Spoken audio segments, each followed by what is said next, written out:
I'm watching Sex and the City for the first time. It's a great show if you guys haven't heard of it.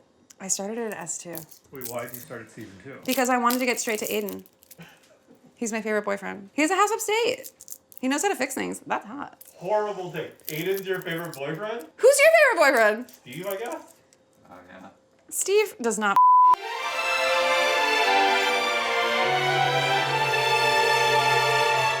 Hello, I'm Alison Roman, and I am going to be making short ribs today.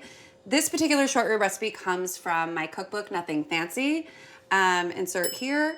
And I think it's the best version of short ribs because instead of getting like soupy, soggy, shreddy, they stay like crunchy, browned, like delicious hunks of meat in a pot. But I think also along the way, like there's a lot of short rib lessons to be learned.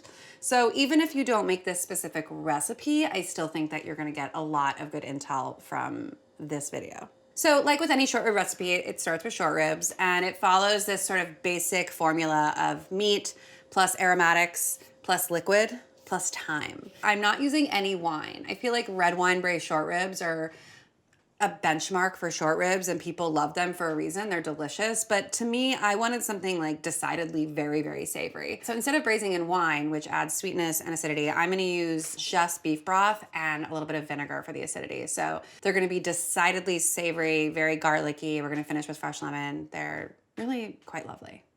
Oh. I don't even eat chocolate. Why is this chocolate bars pouring out of my fridge? People are gonna think I've like staged my fridge to be comical. It's not, I promise. It is literally just how I live my life. So I went to the butcher. I went to Paisano's, my favorite butcher. I visited all of my boyfriends there. This recipe calls for 5 pounds of short ribs. This is a little over that. This is about 6 pounds. And the reason being is because the way that they sell them is in these large planks.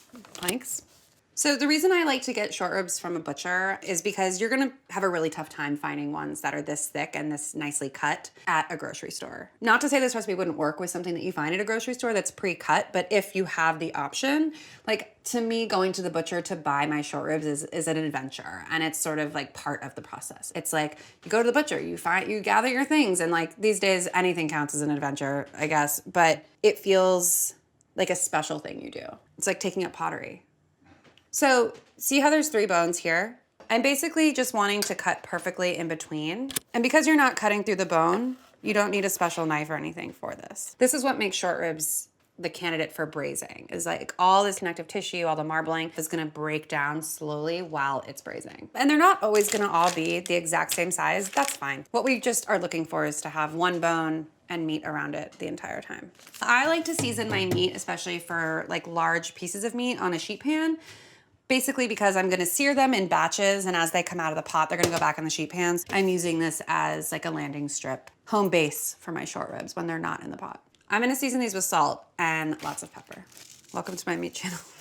I'm sure someone else had that idea, but I was like, there should just be a YouTube channel that's like the fireplace. You know how it's like, you can just put the fireplace on for several hours, except it's somebody doing like really soothing kitchen tasks, like a headless body, seasoning meat or rolling dough or making pie crust. That's a good idea, right? Do not shake my confidence. Sorry. Come on. Who told Jeff Bezos nobody wanted to buy books on the internet? Okay, I'm gonna set these aside while I prepare the rest of the ingredients, like cut my onions, my potatoes, stuff like that. I'm using onions and garlic for this recipe. These kind of don't get served with everything else. They're more to flavor the liquid. So I don't really worry about peeling them. I just don't find it necessary. And then the garlic is sliced. I'm gonna take 6 cloves, which may feel like a lot, but it's actually not given how much meat we have. Also depends on how large your cloves are. These are on the average side, I suppose. I'd say this is average and this is big. Average, big. And this is small. Actually, this is small. It's a whole family of garlic. I should write a children's book about the garlic family. What are we called? The cloves. Sweet idea. I'm full of ideas today, guys. I hope you're getting all these. So garlic cloves, these are a little bruised and banged up, but that doesn't mean they're bad. They're just, you know, don't let this scare you. We're like very conditioned to seek perfection in our fruits and vegetables, and that contributes to a lot of food waste and people's fear that something's not good or not. This is perfectly fine garlic. It's just a little discolored, probably from a temperature change in transit, or I don't know, how it was stored. This recipe calls for Yukon Gold potatoes. Again, like I said, it's sort of like a meat and potatoes thing. The reason I like Yukon Gold is because they stay intact. They can braise, they can cook, they can take a lot of heat and time without completely falling apart. And when they're cooked, they're very creamy rather than being starchy. I thought I got Yukon Gold potatoes, but what the grocery store sent me were small, creamy potatoes, which is great. And so this just goes to show the flexibility of this recipe. I like to start with a neutral oil, grapeseed, canola vegetable, because most of that fat I'm pouring out at the end. One might say you need nothing fancy. This cookbook. Whenever I sear the short rib, I want to sear it on what could be interpreted as the fat side first. It's not always easy to tell depending on how the short ribs were cut, what the fat side up is, but essentially I always do it bone side up to start, and that's generally where the fat's going to be, the most fat. It's kind of like a Jenga. You like pick the short rib based on like how well it'll fit. Although I guess the pieces in Jenga are all the same size. That was a horrible analogy.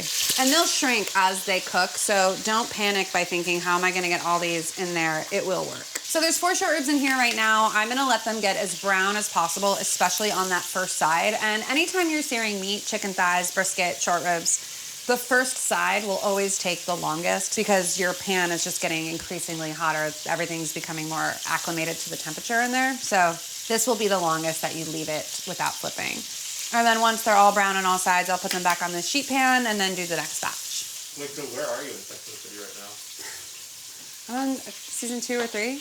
Miranda's single, Charlotte's single, Samantha's obviously single. So Carrie is still dating Mr. Big. We just saw the first Justin Theroux cameo. Chef's kiss. I'm gonna check them because if you look in the pot, you can see some like brown bits starting to form, and there's about double the fat that was in there from before. That's just from searing them on one side. Because this is not like a steak, you're not looking for rare meat, you're not gonna overcook it at this point, so don't worry about that part. So you can see they're like really brown, crunchy. I think that meat always tastes better when it's brown. I think that it contributes so much to the final product, but also for me texturally, I really miss it if it's not browned beforehand. And then 2 to 3 minutes on the other 2 sides that are the cut sides. In the bean video, I say pantry, and it kills me. Do you notice that? I should not, but I'm like, I say like pantry. At least 19 types of beans in this pantry right now. My pantry, like I like say it like I'm like Madonna. In this pantry, these short ribs are really nicely brown on all 4 sides, which is great. It's exactly what we want. So I'm just gonna put them back on the sheet pan. I'm just gonna drain off some of this fat because there's about maybe triple of what I put in to start, and we don't need all of that. These short ribs still have so much fat in them. It's not like if I pour off all of the fat from this stage that I'll be missing that later. So much is still gonna come out from just like the interior of the short rib as they braise. I'm gonna go ahead and just add 2 tablespoons of this reserved fat back in here, but I don't need it all.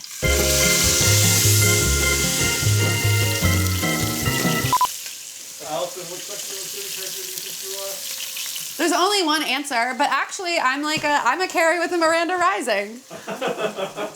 So the second batch of short ribs is brown on all sides. And then once that's out, I'm gonna brown the potatoes. Once again, I have so much fat in this pot that I'm gonna drain a little bit of it out again. So I've left like a thin layer of oil in there. It was about 2 tablespoons of the fat.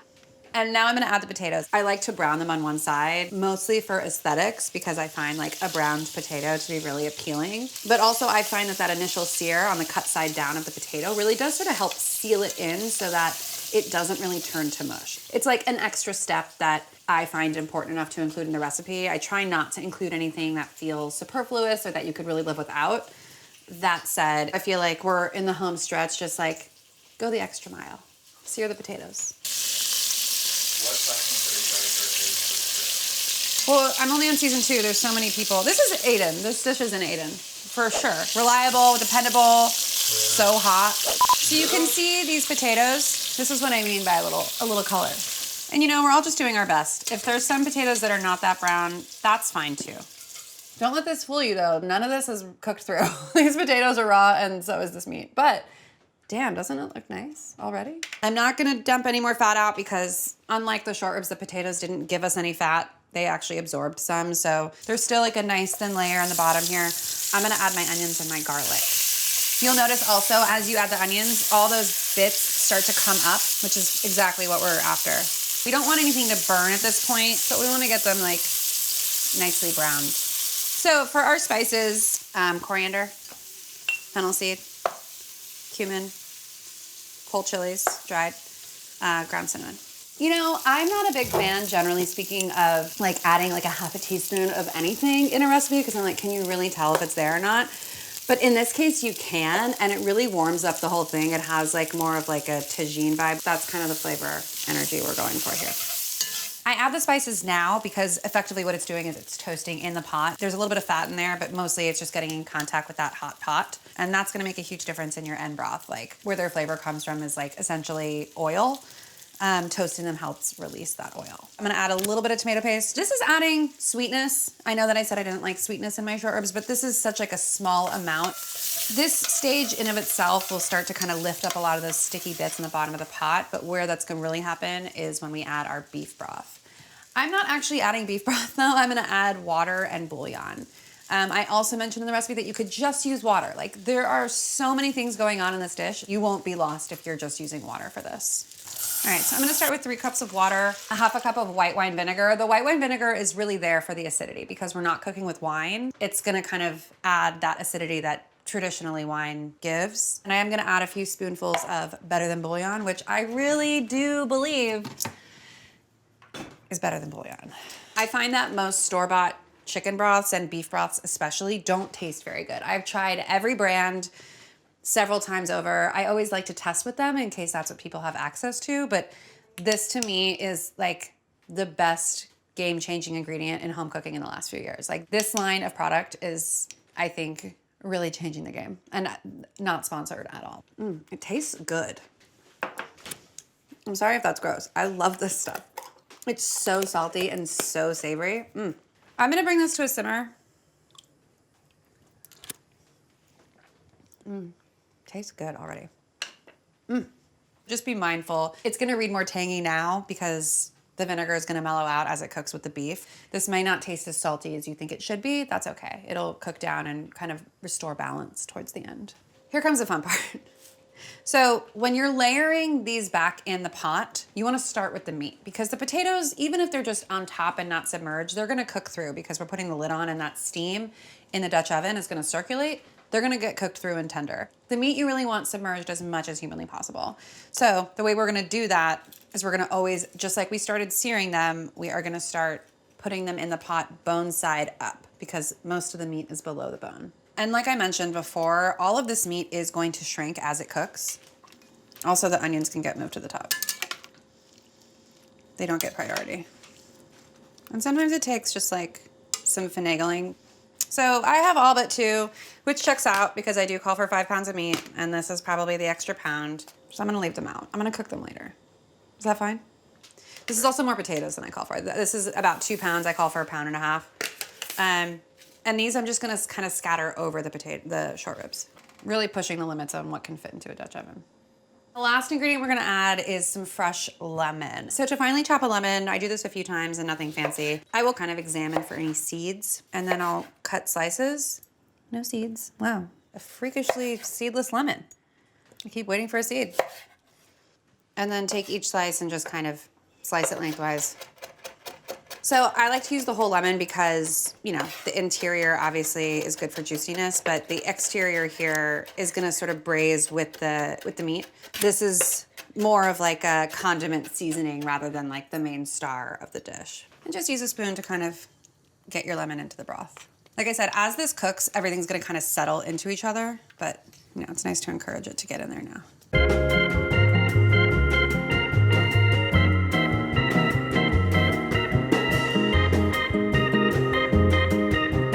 Welcome back.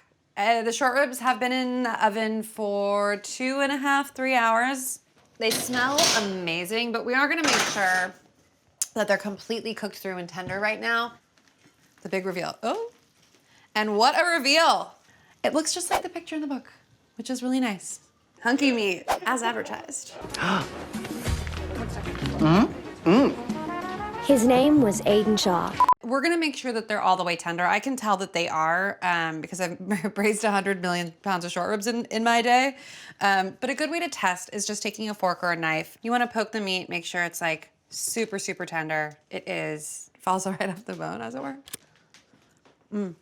So to just finish this dish, and I say in the book this is a completely optional step, but I feel like it's like, we've gone this far, you might as well really go the distance. I'm gonna put this in at 425. And what that's gonna do is some of that liquid's gonna evaporate because like I said, this isn't like a soupy stewy short rib.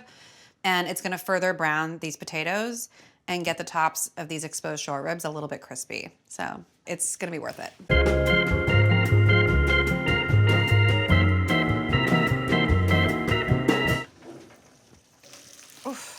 Wow. So obviously they were already tender before, now they're even more tender. And you can see there's still quite a bit of like good liquid in there, but it's really nice and thickened. I love it. Chances are after you've braised these short ribs for as long as they've been braising, they're just gonna pop off the bone. That's fine. But you know, you can like serve it with the bone to make it look more festive. I don't know. Which you may say, like, why wouldn't you just use boneless short ribs? But you're gonna get so much more flavor from having the actual bone in the pot.